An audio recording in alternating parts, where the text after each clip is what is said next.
Today, I'm gonna teach you how to make your keyboard sound better because it probably sounds like this. So you're probably wondering how people get their keyboards to sound like this or this. Well, there are a couple things they do to achieve this. For example, lubing switches and adding foam are common steps people take to have a better sounding keyboard. But in my opinion, the most important step is going to be the last one that I'm going to be talking about today. But before I show you how to make your keyboard sound good, let's take a look at what we're working with. This keyboard is the SK64 and it's a 64% keyboard that has black switches.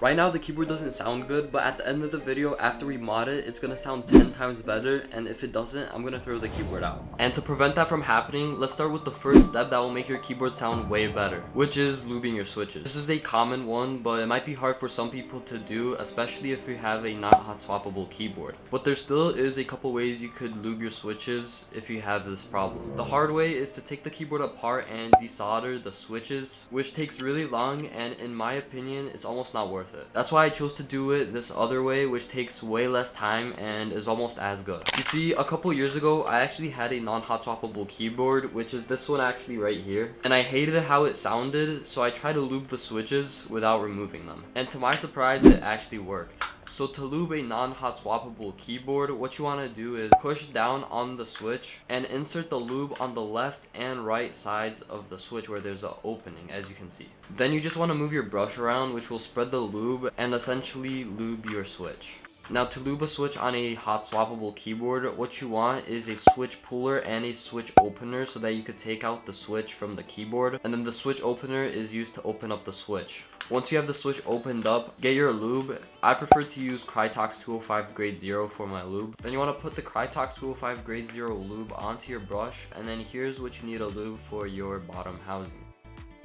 For the spring, you just need to lube the top half and the bottom half. For the stem, you pretty much just need to lube the whole stem up to where the keycap goes. And make sure when you're applying the lube, you don't use too much because that could also be a problem. And now you just need to repeat this for all of your switches, which will probably take a while, but this is going to completely change the sound of your keyboard. And just like that, you have the first step complete.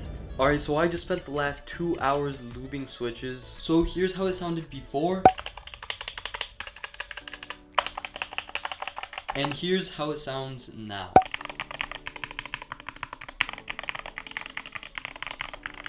The next two steps are going to be much easier and will take less than 10 minutes. To prove this, I'm going to time myself once I actually start the mods, because first I need to show you guys what they actually are. So mod number 2 is the tape mod, which is where you use painter's tape and apply it to the back of the PCB. And mod number 3 is where you add foam to the inside of the case. These two mods pretty much do the same thing. They close up the space in the board, which makes it sound less hollow. Now that you know what these mods are, I'm going to start this timer and apply these mods while teaching you, which will take even longer. Alright, so I got the keyboard all prepped up for the mods. I took off the switches as well as the keycaps.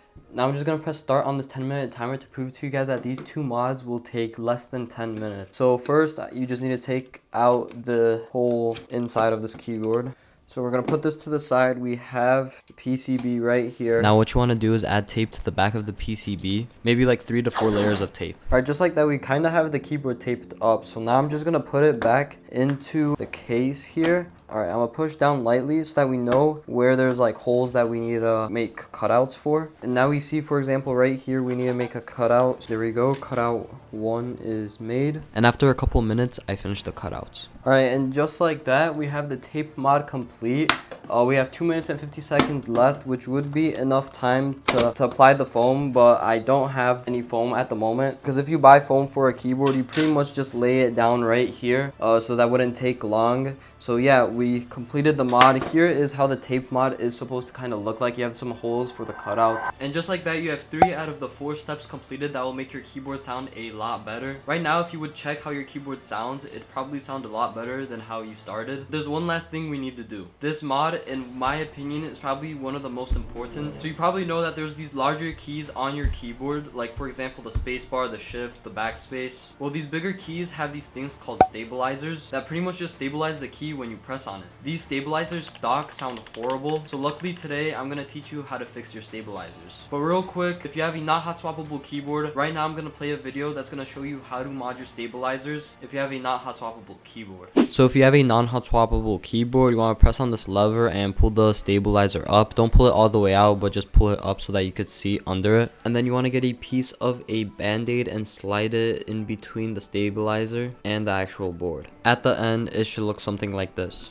And to lube the stabilizer, you just want to pull the stabilizer up and pretty much lube it the same way as you did with your switch. So pretty much just shove lube in between the actual stabilizer and its housing. If you have a NonHot Swappable keyboard, you won't be able to do as much to the stabilizers because you can't take them out, but what I showed you can help a lot. But now let me show you guys how to do this, but on a hot swappable keyboard. So for this keyboard, I'm going to be doing this mod that's called the Holy mod for the stabilizers. What you want to do first is take your stabilizer apart, and before we lube or do anything, get a band-aid and cut a small piece of it. And we're going to put this inside the stem, and I would recommend you use tweezers to help you with this. Here's how my stem looked like, and here's a better picture of how the stem should look like. It might take a while for you to get the band-aid in, but that's pretty normal. Now just lube the stem of the stabilizer as well as the housing, and now it's time to lube the wire of the housing. You should put a lot of lube on the parts that go inside of the stem, and repeat this for both sides of the wire. Now just put the stabilizer back together and put it inside your keyboard. Now you are finally finished with the 4 steps: lubing switches, the tape mod, the foam mod, and finally the Holy mod. These are the 4 steps that I use for all of my keyboards to make them sound like this.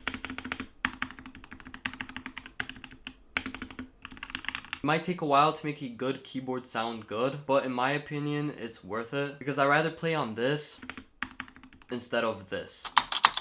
Now that we are finally done modding the SK64, I'm going to give you guys a sound test, and let me know in the comments down below if you think this sounds 10 times better or if I should just throw the keyboard away.